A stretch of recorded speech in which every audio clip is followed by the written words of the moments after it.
Hello everyone, welcome back to my channel. இன்னைக்கு ஒரு vlog தான் பார்க்க போறோம். So இந்த vlog எதை பத்தி அப்படினா நான் வந்து ஒரு நாள்ல எனக்கு 6 கேக் ஆர்டர்ஸ் வந்துச்சு. So அதுதான் வந்து நம்ம டீடைலா எப்படி நான் பண்ணேன் அப்படிங்கிறது ஃபுல்லா ஒரு டே மார்னிங்ல இருந்து ஈவினிங் வரைக்கும் நான் என்னெல்லாம் பண்ணேன் அப்படிங்கறத இந்த வீடியோல காமிக்க போறேன். கண்டிப்பா இன்ட்ரஸ்டிங்கா இருக்கும் அப்படி நினைக்கிறேன். இப்போ வாங்க டைம் வேஸ்ட் பண்ணாம நம்ம வீடியோக்குள்ள போகலாம். நான் ஆல்ரெடி ஒரே ஒரு மெஷர்மென்ட் வச்சு எப்படி டிஃபரண்ட் டைப்ஸ் ஆஃப் இந்த மாதிரி கேக் செய்யறது அப்படிங்கிறது நான் வீடியோ போட்டுருக்கேன். லிங்க் டிஸ்கிரிப்ஷன்ல கொடுக்குறேன், செக் பண்ணி பாருங்க. So இதெல்லாம் தான் இன்னைக்கு நம்மளோட ஆர்டர்ஸ். 2 டெத் பை சாக்லேட், ஒரு ஒயிட் ஃபாரஸ்ட், ஒரு பைனாப்பிள், பிஸ்தா, அதுக்கப்புறம் பிளாக் ஃபாரஸ்ட். இதெல்லாமே இன்னைக்கு செஞ்சிட போறோம். ஸோ முதல்ல வந்து டெத் பை சாக்லேட்டுக்கான ஃப்ராஸ்டிங் ரெடி பண்ண போறோம். அந்த சாக்லேட் ஃப்ராஸ்டிங் வந்து நல்லா டார்க்காக சூப்பராக இருக்கணும். ஸோ அதுக்காக முதல்ல நான் சாக்லேட்ஸ் எல்லாம் சாப் பண்ணிட்டு இருக்கேன் நல்லா. இதோட ஃப்ராஸ்டிங் எல்லாம் எப்படி பண்றது, மெஷர்மெண்ட்ஸ், டெத் பை சாக்லேட்டை எப்படி பண்றதுன்னு நான் டீட்டெயிலாக தனியாக இன்னொரு வீடியோ போடுறேன். இது ஜஸ்ட் vlog மாதிரி மட்டும் போகும். இப்போ இந்த சாக்லேட் கூட பட்டர், க்ரீம் இது எல்லாத்தையும் சேர்த்து நான் மெல்ட் பண்ணிக்க போகிறேன். நான் வந்து இன்னைக்கு கெட்டில் டபுள் பாயிலிங் மெத்தடில் தான் மெல்ட் பண்ணுவேன். நீங்கள் வந்து மைக்ரோவேவில் பண்ணுறதுனால பண்ணிக்கலாம். எப்பவுமே சாக்லேட் வச்சு இந்த மாதிரி ஃப்ராஸ்டிங் செய்கிறோன்னா அதை வந்து ஃபர்ஸ்ட் செய்கிறது வந்து பெட்டர். இந்த ஃப்ராஸ்டிங்லாம் மேபி கொஞ்சம் செட் ஆகிறதுக்கு டைம் எடுக்கலாம். அதுக்குள்ளே இப்போ நம்மளுக்கு தேவையான 6 ஸ்பஞ்சஸ் ரெடி பண்ண போகிறோம். முதல்ல வந்து நான் சாக்லேட்டோட ஸ்பஞ்ச் தான் ரெடி பண்ண போறேன். டெத் பை சாக்லேட்னா பேஸ் வந்து நம்ம சாக்லேட் ஸ்பஞ்ச் தான் கொடுப்போம். ஏற்கனவே நான் சொன்ன மாதிரி எனக்கு 2 டெத் பை சாக்லேட் ஆர்டர் இருக்கு, ரெண்டுமே 1 kg ஈச். டிஃபரன்ஸ் தெரியணுங்கிறதுக்காக அவங்க வந்து ஸ்பெசிஃபை பண்ணல எதுவுமே. ஸோ நான் வந்து ஒரு 8 inch கேக்காவும் இன்னொன்று வந்து 2 5 inch கேக்லையும் செய்ய போறேன். 1 kg 1 kg. இன்னைக்கு நான் செய்ய போற எல்லாமே எக்லெஸ் கேக். ஸோ எதுலையுமே எக் வந்து சேர்த்த போறது இல்லை. எப்பவுமே எக்கை விட எக்லெஸ் கேக்கு வந்து வேலை கொஞ்சம் சீக்கிரமாவே முடிஞ்சிடும். ஏன்னா எக் பீட் பண்ணி நல்லா அந்த ஃப்ராதியா வர்ற வரைக்கும் நம்ம வெயிட் எல்லாம் பண்ண தேவையில்லை. ஸோ எக்லெஸ்னா வந்து பெருசா வேலை அந்த அளவுக்கு இருக்காது, சீக்கிரம் முடிச்சிடலாம். அப்புறம் ட்ரை அண்ட் வெட் இன்கிரீடியன்ஸ் எல்லாம் ஒன்னா சேர்த்திட்டு இந்த மாதிரி நான் வந்து 5 inch கேக் டின்ஸ்ல தான் நான் சொன்ன மாதிரி பேக் பண்ண போறேன். ஸோ அதை வந்து ஈக்குவலா ஸ்பிளிட் பண்ணி ஊத்திக்க போறேன். இதை வந்து அவன்ல கொண்டு போய் பேக் பண்றதுக்கு வச்சுட்டு அதுக்குள்ள நம்ம செகண்ட் ஸ்பஞ்ச் வந்து ரெடி பண்ணிடலாம்.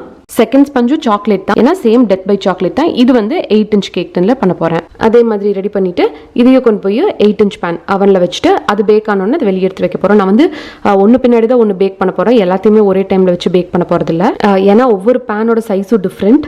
ஸோ நம்ம வந்து எல்லாத்தையும் ஒரே டைம்ல வச்சு பேக் பண்ணோம்னா பேக்கிங் டைம் நம்ம ரொம்ப காஷியஸா நோட் பண்ணிட்டே இருக்கணும். அதுக்கு வந்து எனக்கு இந்த மாதிரி ஒவ்வொன்றா செஞ்சு உள்ள வைக்கிறதே பெட்டர்னு தோணுச்சு. ஸோ நம்ம வந்து அந்த கறிக்கிற மாதிரி ரிஸ்க் எல்லாம் கொஞ்சம் அவாய்ட் பண்ணிக்கலாம். அதுக்காக தான் இப்போ நம்மளோட பழைய அந்த 5 inch கேக் ஸ்பஞ்சஸ் ரெடி ஆயிடுச்சு. அடுத்தது 3rd and 4th cake batter. இது ரெண்டும் half kgs தான்.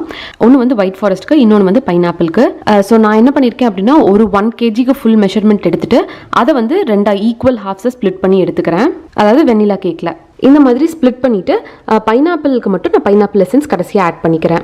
இப்போ இது ரெண்டும் ரெடி ஆயிடுச்சு. இதை கொண்டு போய் அவன்ல வச்சு அதே மாதிரி பேக் பண்ணிட்டு வந்துடலாம். ஸோ எப்பவுமே 5 inchல பேக் பண்ணோம்னா கொஞ்சம் கேக் நல்லா டாலா இருக்க மாதிரி இருக்கும். அந்த ரீசனுக்காக தான். அதுக்குள்ள வந்து நம்மளோட 8 inch கேக்கும் ரெடி ஆயிடுச்சு. அடுத்தது நம்ம பிஸ்தா கேக்கான ஸ்பஞ்சஸ் ரெடி பண்ணிடலாம். அதுக்கு வந்து நான் 7 inch கேக் டின்ல கேக் பேட்டர்ல கொஞ்சம் கிரீன் கலர் ஆட் பண்ணி பிஸ்தா கேக் பேட்டர் ரெடி பண்ணியிருக்கேன். இதையும் போய் பேக் பண்றதுக்கு வச்சுட்டு வந்துடலாம். அதுக்குள்ள வந்து நம்மளோட பைனாப்பிள் அண்ட் அந்த ஒயிட் ஃபாரஸ்ட்கான ஸ்பஞ்சஸ் ரெடி ஆயிடுச்சு. இப்போ பாத்தீங்கன்னா ஒரு ஆஃப்டர்நூன்குள்ளேயே வந்து கேக்குக்கு தேவையான எல்லா ஸ்பஞ்சஸுமே ரெடி பண்ணிட்டேன். இதுல வந்து பிளாக் ஃபாரஸ்ட் கேக்கோட ஸ்பஞ்சு நான் ரெடி பண்ணல, ஏன்னா அந்த ஆர்டரே கடைசியா தான் வந்துச்சு. ஆக்சுவலா வந்து இதுல 5 கேக் தான் ஆர்டர். ஒன்னு வந்து என்னோட அப்பா பர்த்டேக்காக பண்ணியிருந்தேன், போட்டோ புல்லிங் கேக். இதெல்லாம் ஆடுற டைம்குள்ளேயே அந்த போட்டோ பாக்ஸ் வந்து நான் ரெடி பண்ணி வச்சுட்டு இருக்கேன். ஸோ இந்த போட்டோ புல்லிங் கேக் எப்படி பண்றது அப்படின்னு டீட்டெயிலாக தனியாக ஒரு வீடியோவே போட்டிருக்கேன். அதோட லிங்க் நான் டிஸ்கிரிப்ஷன்ல கொடுக்குறேன், செக் பண்ணி பாருங்க. இப்போ நம்மளோட ஃப்ராஸ்டிங் வந்து நல்லா செட் ஆகி ரெடியா இருக்கு. பாத்தீங்கன்னா இந்த அளவுக்கு சில்கி ஸ்மூத்தா இருக்கணும். நம்மளோட ஸ்பஞ்சஸும் எல்லாம் ஆறி ரெடியா இருக்கு. ஸோ இப்போ வந்து நம்ம ஃப்ராஸ்ட் பண்ண ஆரம்பிச்சிடலாம். ஃபர்ஸ்ட் வந்து நான் 8 inch சாக்லேட் கேக் பேஸ் தான் வைக்க போறேன். அதை வந்து 3 லேயரா கட் பண்ணிட்டு இந்த சாக்லேட் ஃப்ராஸ்டிங் வந்து நான் உள்ள கொடுக்க போறேன். ஆக்சுவலா இந்த கேக் செய்யறதுனால ஃபுல் வீடியோவை எடுக்க முடியல. இது வந்து கொஞ்சம் சீக்கிரம் பண்ணி கொடுக்க முடியுமா அப்படின்னு சொல்லிட்டு கேட்டுட்டாங்க. ஸோ அதனால வந்து நான் அடுத்த நாள் டெலிவர் பண்ண வேண்டியதை முந்தின நாளே பண்ணி கொடுக்க வேண்டியதா போயிடுச்சு. வெளியே வந்து சாக்லேட் ஷேவிங்ஸ் மட்டும் கொடுக்குறேன். ஸோ ஏன்னா இது இன்னைக்கே வந்து டிஸ்பேச் ஆகணும். அதனால அப்புறம் இந்த மாதிரி ஸ்வர்ல்ஸ் பண்ணிக்கிற இடத்துல எல்லாம் கோல்டு கலர் கொடுத்துட்டு கொஞ்சம் பீட்ஸ் போட்டுட்டு முடிச்சிட்டேன். அப்பவே ரெடி பண்ணி அப்பவே டிஸ்பேச்சும் பண்ணிட்டேன். அடுத்தது பார்த்தீங்கன்னா ஒயிட் ஃபாரஸ்ட் கேக் ரெடி பண்ணிட்டு இருக்கேன். ஸோ ஒயிட் ஃபாரஸ்ட் வந்து 1/2 kg நான் சொன்ன மாதிரி அந்த ஒரு டின் ஸ்பஞ்ச் இருந்துச்சுல அதை வந்து 3 லேயர்ஸாக கட் பண்ணிட்டு அதில் வந்து பேஸாக வச்சுட்டு விப்பிங் க்ரீம் ஃப்ராஸ்டிங், அதுக்கப்புறம் கொஞ்சம் chocolate shavings, white chocolate shavings, அதுக்கப்புறமா செரிஸ். ஸோ இது எல்லாத்தையும் போட்டு இந்த மாதிரி 3 லேயர்ஸையும் வந்து கம்ப்ளீட் பண்ணுறேன். இப்போ ஃபுல் கேக்குக்கும் வந்து நல்லா க்ரீமை கோட் பண்ணிட்டு கடைசியாக வந்து ஒரு சின்ன சிம்பிள் எடிபிள் பட்டர்ஃப்ளைஸை வச்சு டிசைன் கொடுக்கலாம் அப்படின்னு டிசைட் பண்ணியிருக்கேன். முதல்ல வந்து க்ரம் கோட் ரெடி பண்ணுறேன். அதை கொண்டு போய் அப்புறம் ஃப்ரிட்ஜில் வச்சு ஒரு 30 minutes செட் பண்ணதுக்கப்புறம் மீதி டெக்கரேஷன் கொடுக்க போகிறேன்.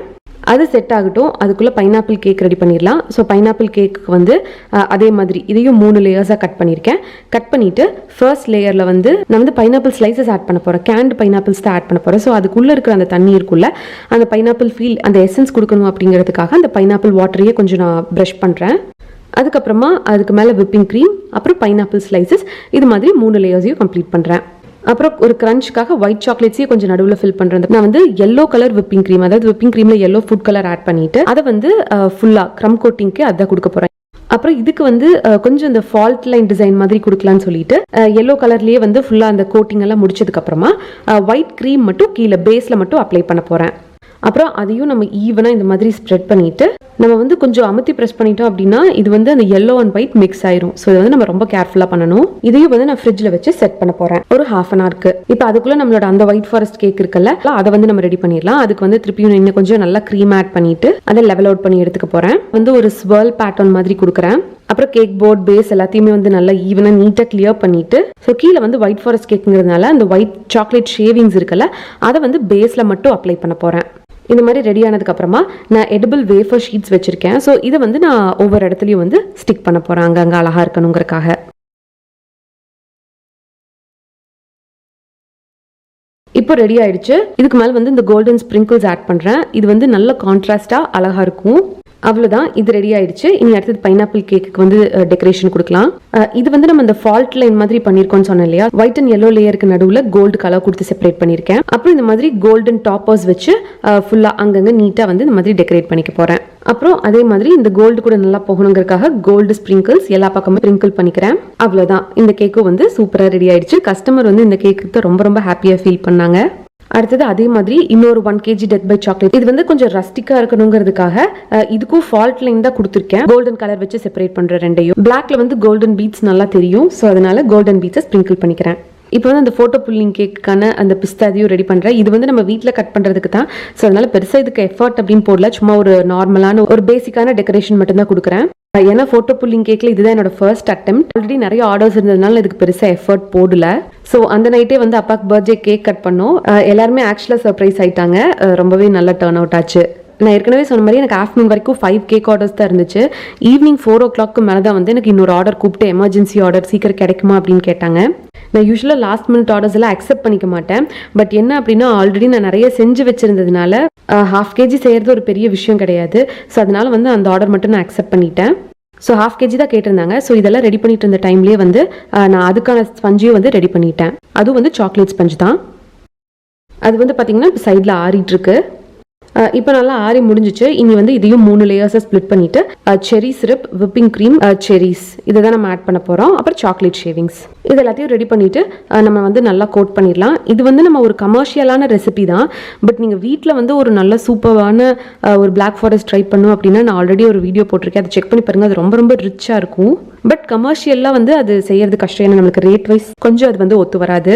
அதுக்கப்புறமா இதுக்கும் வந்து நான் ஒரு ஃபால்ட் லைன் டிசைன் தான் கொடுக்க போகிறேன். அதுக்கப்புறமா நாசல்ஸ் வச்சு நான் கொஞ்சம் டிசைன்ஸ் மட்டும் பைப் பண்ணிட்டு ஒவ்வொரு செரீஸாக வச்சுட்டு நடுவில் வந்து சாக்லேட் வச்சு ஃபில் பண்ணியிருக்கேன். ஸோ இப்படி தான் வந்து கேக் டர்ன் அவுட் ஆச்சு. அதுக்குள்ளே வந்து உடனே டிஸ்பேச் பண்ண வேண்டிய ஆர்டர்ஸ்க்கெல்லாம் வந்து கொஞ்சம் பாக்ஸஸ் ரெடி பண்ணிட்டு இருந்தேன். ஸோ ஒரு 6 o'clock ஆட்ட வந்து death by chocolate cake, white forest cake, அதுக்கப்புறம் நம்மளோட பிளாக் ஃபாரஸ்ட் கேக் இது 3மே வந்து டிஸ்பேச் பண்ணுறதுக்கு ரெடி ஆயிடுச்சு. பைனாப்பிள் கேக்கை மட்டும் அடுத்த நாள் காலையில் வந்து வாங்கிட்டு போயிட்டாங்க. அண்ட் கடைசியாக நம்மளோட பிஸ்தா கேக்கை அன்றைக்கி நைட்டே வந்து கட் பண்ணிட்டோம். ஸோ இப்படி தான் வந்து ஒரே நாளில் 6 கேக்கையுமே ரெடி பண்ணேன். ஸோ அவ்வளோதான் நம்ம வீடியோட எண்டுக்கு வந்துட்டோம். உங்களுக்கு நான் பண்ணதுலேயே எந்த கேக் டெக்கரேட் பண்ணது ரொம்ப பிடிச்சிச்சு அப்படிங்கிறது எனக்கு மறக்காம காமெண்ட்ஸில் லீவ் பண்ணுங்க. வேற எங்காவது என்ன பர்சனலாக ஃபாலோ பண்ணும் அப்படின்னு நினச்சிங்கன்னா இதான் என்னோட இன்ஸ்டாகிராம் ஐடி ஹரிணி பாபுராஜ், என்னை ஃபாலோ பண்ணலாம். நான் உங்களை இன்னொரு வீடியோவில் இன்னொரு இன்ட்ரெஸ்டிங்கான கண்டென்ட்டோட மீட் பண்ணுறேன். வரைக்கும் பாய்.